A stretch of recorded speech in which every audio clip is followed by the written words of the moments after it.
এই যে জায়গাটায় আমরা রয়েছি এই জায়গাটার নাম হচ্ছে পালংজং। আর গ্রামটা মানে অসাধারণ সুন্দর, পুরো সাজানো।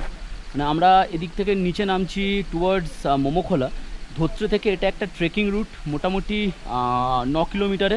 সো এটা তোমরা পায়ে হেঁটেও জঙ্গলের ভেতর দিয়েও ট্রেক করতে পারো। বার্ড ওয়াচার্সদের জন্য একদম স্বর্গরাজ্য, প্রচুর ধরনের প্রচুর স্পিসিসের বার্ড দেখা যায়। আর এই জায়গাটা তো পুরো একটা ডাউন হিলের মতো রয়েছে, মানে 8 থেকে অনেকটাই নিচে, মানে টুয়ার্ডস পাহাড়ের একদম নিচে, যেখান থেকে নদী চলে গেছে। So Rammam river, so each and everything. জায়গাটা পুরো একদম সাজানো জায়গা, যেটা তোমরা ট্রেক করেও আসতে পারো, যদি ফ্যামিলি নিয়ে আসো গাড়ি করেও আসতে পারো। এছাড়াও আরও অনেকগুলো রুট রয়েছে, লোকাল গাইডও রয়েছে, সব কিছু প্যাকেজই তুমি পেয়ে যাবে। তো আমরা ধোত্রে থেকে চলে এসেছি 9 কিলোমিটার দূরে পালংজং। আর এখানে আর একটা জায়গা আছে যেটা হচ্ছে মোমোখোলা। আর এখানে একটা এরকম স্ট্রিম রয়েছে যেটা দেখতে পাচ্ছ, যেখান থেকে এরকমভাবে ঝর্ণা গেছে আর এরকম ঝর্ণার পাশ দিয়ে যেতে পারবে। আগের বারে আমরা এইখান দিয়ে রাস্তাটা ক্রস করেছিলাম, বাট এবারে ঝর্ণার ওয়াটার লেভেলটা একটু বেড়েছে, সেই কারণে ওই রোডটা ব্লক হয়ে রয়েছে। মোটামুটি এই জায়গাটা, এই নেচারটাকে এক্সপ্লোর করতে এখানটা আসার, মানে এখানটা আসলে একটা তুমি অন্যরকম ফিল পাবে। আর মানে সাথে আজ যে দেখবো যে বিশাল কিছু কাঞ্চনজঙ্ঘা দেখতেই হবে প্রত্যেকটা জায়গা থেকে, সেটা পসিবল না, এবং সেটা আমার মনে হয় সবসময় সেটা ভালো লাগে না। তো এবারে এইখানে যে আর একটা জায়গায় নিয়ে যাচ্ছি, সেই জায়গাটাতেই হচ্ছে আর একটা ছোট্ট ঝর্ণা মতো রয়েছে, এবং ওখানে যে ল্যান্ডস্কেপটা খুব সুন্দর। এবং ওই ল্যান্ডস্কেপের আর একটা ভূমিকা রয়েছে যে ওর পাশ থেকেই একটা সন্দপুর ট্রেক করার one of the oldest route ওখানে রয়েছে। তো চলো ওই জায়গাটায় যাই। এই জায়গাটাতে বসে টাইম স্পেন্ড করতে পারো, গল্প করতে পারো, মানে এইরকমভাবে ঝর্ণা দেখতে পারো, নদী বয়ে যাচ্ছে। তো এইটা হচ্ছে এই জায়গাটার একটা বিশেষত্ব। এই দেখো এখানে ওয়াটার লেভেল কতটা বেড়ে গেছে।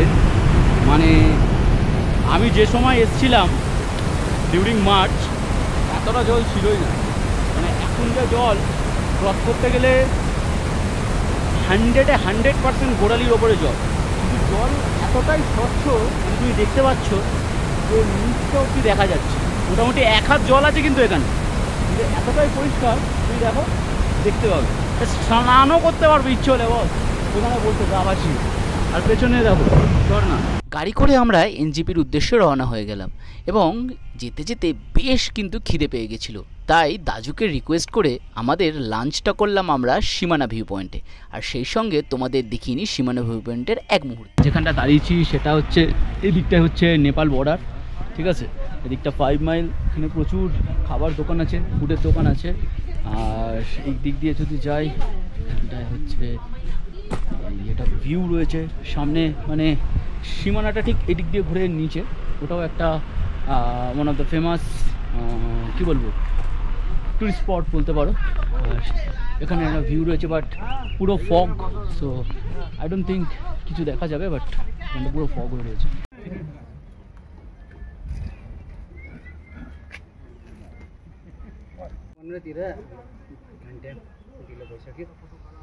कहिले गएर लुगा फेर्नु,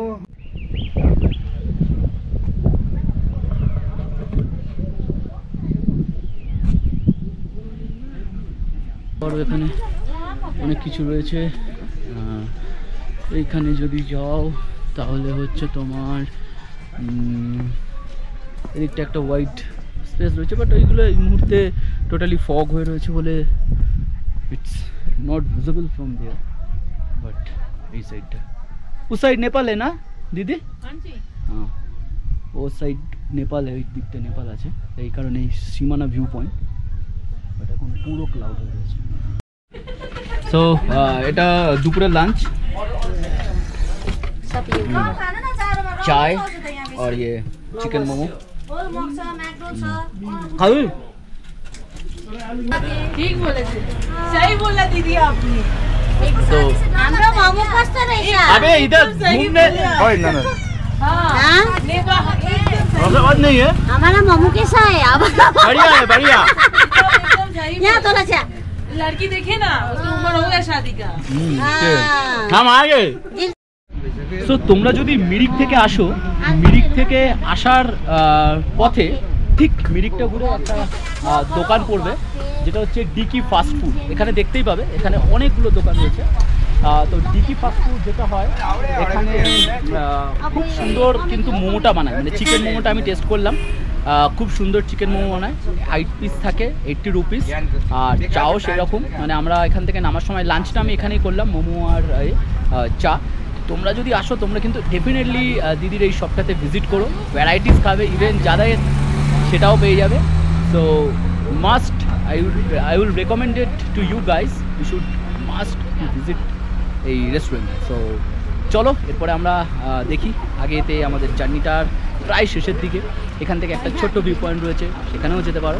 সো আমাদের শেয়ার গাড়িতে যারা ছিল তারা মোটামুটি এখন লাঞ্চ করছে। তো আমি দেখলাম হাতে একটু টাইম রয়েছে, তো ওই টাইমটা একটু আশপাশটা দেখিনি। বাট এইখানটায় পুরো এরকম রয়েছে। বেশি দূর যাবো না এই কারণেই, কারণ totally I am unknown about this place. আর প্লাস হচ্ছে আমাদের হাতে টাইমিংয়ের একটা ব্যাপার রয়েছে, নাহলে হারানোর কোনো ভয় নেই। এখানে অনেকের কিন্তু সমাধি রয়েছে দেখছিলাম যা, কারণ এখানে একটা আছে, ওখানে একটা আছে, এই জায়গাটাই রয়েছে। আর ওই সাইডে নেপালের বর্ডার, এখানটায় বিশাল বড় ভ্যালি রয়েছে, পুরো ওপেন জায়গাটা। এরকম পাইন গাছ আর এই পুরো ভ্যালিটা। এই যদি এনজিপি থেকে আসো মিরিক হয়ে, তবে এই জায়গাগুলো পাবে, এবং অনেকগুলোই সাইট সিইং পড়বে। মিরিক হয়ে আসতে গেলে মিরিক, তারপরে সীমানা, পশুপতি টেম্পল, মানে পশুপতি মার্কেট এক্স্যাক্টলি অ্যাকচুয়ালি। তো দেন হচ্ছে সীমানা ভিউ পয়েন্ট, তো এইগুলোই সব পড়বে। তারপরে মানেভঞ্জন হয়ে তোমাদের ধোত্রেতে যেতে হবে। আর যদি দার্জিলিং থেকে আসো, তাহলে দার্জিলিং থেকে সবার ফার্স্টে তোমাদের আসতে হবে ঘুম থেকে আসতে হবে হচ্ছে লেপচা জগৎ হয়ে সোজা মানেভঞ্জন, এবং মানেভঞ্জন থেকে দেন ধোত্রে। মানে টোটাল দুটো রুট রয়েছে, একটা দার্জিলিং হয়ে আর একটা মিরিক হয়ে। সো দুটো রুটই ভালো, দুটোই অফবিট, দুটোই ভালো লাগবে। হয়ে গেছে, এটা পশুপতি, নেপাল ঢুকে যাচ্ছে। এটা ওয়েস্ট বেঙ্গল, আর এদিক দিয়ে ঢুকলেই চলে যাচ্ছে তুমি নেপালে। এটা ওয়ান অফ দ্য চেকপোস্ট, এটা এই যে লেখা রয়েছে পশুপতি চেকপোস্ট। এখানে যদি তোমরা ঘুরতে আসো, এটাও একটা স্পট ঘোরার। এখানটা, এখানে দোকানপাট সব কিছু রয়েছে, এখানে দোকান রয়েছে, সব কিছু রয়েছে এখানে। সো এখানে একটা আসতে পারো, টুরিস্ট স্পট এটা।